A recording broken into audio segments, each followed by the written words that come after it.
when companies are battling to make the best user experience, that's when everybody wins. What do you think of the Twitch scene at the moment, and what is your opinion? All their decisions on money making. If you're aware at all. Yeah, I'm fairly aware of it. I know that there was a lot of controversy around subscription models becoming changed, or people becoming more aware of what the splits are. I know that Twitch have been doing things to hoard a bit more money, and it honestly doesn't surprise me because, I would honestly, if Amazon knew what was good for them as far as getting community respect, which it doesn't sound like they even want, they could probably get away with publishing a report on how expensive it is to run the servers it takes to run Twitch, because the watch time on content on Twitch is way above what it is on YouTube. I mean, Twitch is nowhere near as big as YouTube in terms of really anything. I would say the community is way better on Twitch. Yeah, but community. Google is way more equipped to serve that content, but I also think Google comes way closer to breaking even. I'm very curious where Twitch comes in terms of literal cost of running Twitch as a business versus how much they bring in from subscriptions and donations, or just really subscriptions and bits. I would be very curious because that is the core issue I think that it takes, to understand why they make the money making decisions that they make. But let's just assume for a moment that Twitch is an absolute drop in the bucket versus how much Amazon makes, and I don't approve of what Amazon is doing.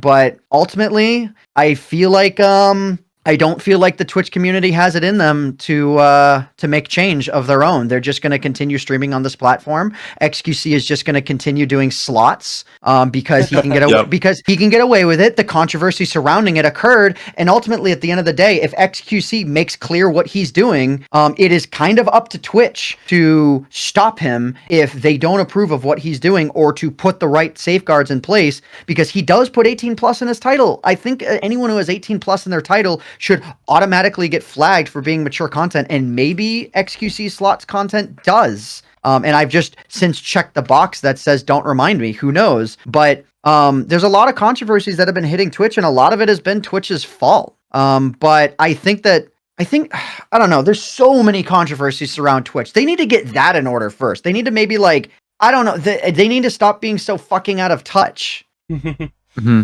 I think one thing that's been annoying me about Twitch is that my viewers are getting 5 30-second ads when they click on a stream, and it's just dude, yep. I want them to I don't feel like they have to sub. Okay, maybe 1 30-second ad. It's like a YouTube video. Fine, do whatever. But I don't feel like I believe can't you disable ads on your channel? Nope, not for starters. No, you can't do that anymore. You can disable mid-rolls. Yeah. Well, geez, now I'm just sitting here thinking geez, did I just break some kind of contract thing? Because last I checked, I was able to do that, but it's also been years I since believe you used to be able to, so you didn't break anything. You're good. I can always mute it if you'd like me to. I can always bleep it out. No. Hey, no, don't worry about that. I don't mind saying it out loud. I don't mind saying it out loud. Yeah, you're discovering a lot of bad stuff today, and sorry, this wasn't meant to be a negative podcast, but we kind of just... No, it's... Well, I think it shows the state of things, because I would rather be on here being, talking about how excited I am about something rather than us having this stuff to talk about. But if this is the state of things, then I don't mind because it's real. So yeah, I mean, I don't know. Twitch, they're definitely having their own host of issues, but at the end of the day, if they serve up streams, it's we could complain all day about them taking a greater cut of subscriptions, but let's not kid ourselves here. I'm not saying that what I'm saying is the right or the wrong approach, but in a vacuum, let's not kid ourselves here as to where the majority of money is made on Twitch if you are a big Twitch streamer. Those guys, the majority of what they make comes in from donations. Now, that statement in a bubble might sound it might sound a bit close-minded. I'm not saying that there aren't very real issues on Twitch, but there's so many problems and so many things that have to be tackled from so many angles to be done correctly that it's impossible to keep up with all of it. Especially because the majority of what I do is on YouTube, it's a little difficult for me to know on Twitch. I know that Twitch has some very serious issues, and they should work on those. They should work with the community on those, rather than just staying quiet. But then again, if they work with the community on something and it goes bad, Well, then suddenly every friggin' journalism website on the internet is going to say Twitch's, Amazon's company Twitch does X thing and try and get the clicks to try and cancel them because cancel culture gets views. And that's another problem that needs to be worked out. God, I like the tangents of like how bad like things could go. The reason why I'm tangenting like this is because it feels like nobody can win. Not even companies can win, but companies can win when they try and do what's best for the people. They generally win. So maybe they should take that approach because it's generally more profitable in the long run. Just so that's my overall opinion is do what's best for the people, man, and like find a way to make that work that makes your website better and makes people happier about your website. That is generally how I feel about all companies' approaches to handling these problems that, so few companies seem to handle correctly. I mean, I would say GitHub handle their issues better than anyone else just by doing what's best for the people. It's a totally random thing, but anyone who uses GitHub might know their track record is not bad. Fair enough. What was you gonna say there, Jake? Yeah, I'm sure you've noticed that YouTube has been like, I guess, what's the way to say this? Stealing like the big Twitch streamers, with huge deals, like contracts and stuff like that. Sykkuno, Do you think YouTube will eventually beat Twitch and just become basically a Twitch 2.0? No, because YouTube proved a long time ago that they have absolutely no idea what they're doing when it comes to live streams that involve an engaged audience because their chat system is literal burning garbage. But they're looking to fix it. Really just comes down to their chat system. They should have fixed that years ago. They should have made it an IRC based thing like Twitch is, so that even if like the streamer decides that they would like the chat to be delayed and smooth, that it not be forced upon every stream, because interacting on YouTube live streams is so trash in comparison to the instantaneousness 100%. Of how you can have it on Twitch. And Twitch used to be bad for this because in the 2012, 2013 days of Twitch, you would have a like 2 to 3 second delay. Then they did an update to where it was 10 plus seconds. Then they knocked it down to 8 and it was at 8 for a few years. And then they only finally got it back down into the 2 to 3 second range within the past like 5 or 6 years. It's now since been many years since they've done it. And the delay on YouTube live streams, if I recall, is still universally worse. So that's a problem because when it comes to interacting with live streams, you need to be able to have that instantaneous feedback to and from, the viewer to the streamer, which is where Mixer was like absolutely god tier. And if you know anything about Matt Salzamendi, if you know anything about Matt and James, the guys who founded that company, like, dude, I was the very first streamer on Mixer because I believed in the idea of being able to, communicate with your audience quicker. But like Twitch has been better about that recently, which is, I think, maybe why a site like Mixer didn't work in the long run, because Twitch actually saw the fire that was coming and they fixed the one problem. Didn't Mixer throw with Ninja though? They threw the Ninja sponsorship, didn't they? Like when they that was one of Microsoft's most early decisions owning the company, and I thought it was smart. But then Microsoft, not knowing how to run a company,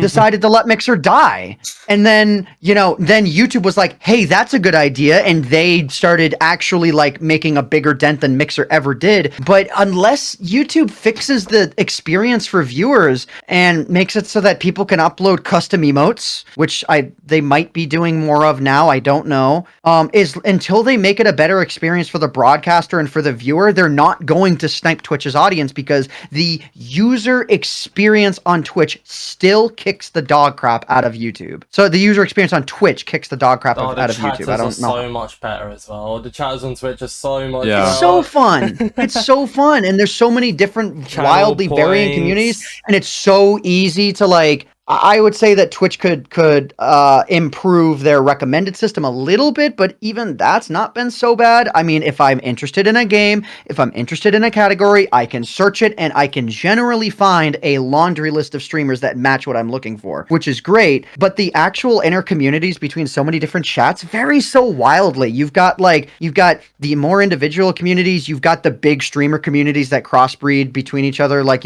Soda Pop and Mizkif, XQC, SFan, Seer, people that all sort of exist within that bubble. There's so many other names I can mention. You've got the smaller streamers that, have their own sort of vibe to them, and you can always find a community that you vibe with, and YouTube can't touch that. Like, YouTube doesn't stand a chance in ever touching that. Like, even if they grabbed up every engineer at Twitch, I would imagine that every engineer at Twitch aren't doing jack shit for the platform anymore, because Twitch as a platform doesn't evolve a whole lot, and there's not a whole lot of evolution going on there. Yeah. But I think you're right, Twitch's biggest issue is more of a human resources issue, and not allowing the source code for their entire platform to leak, and allowing whatever other data leaked within those data leaks that occurred.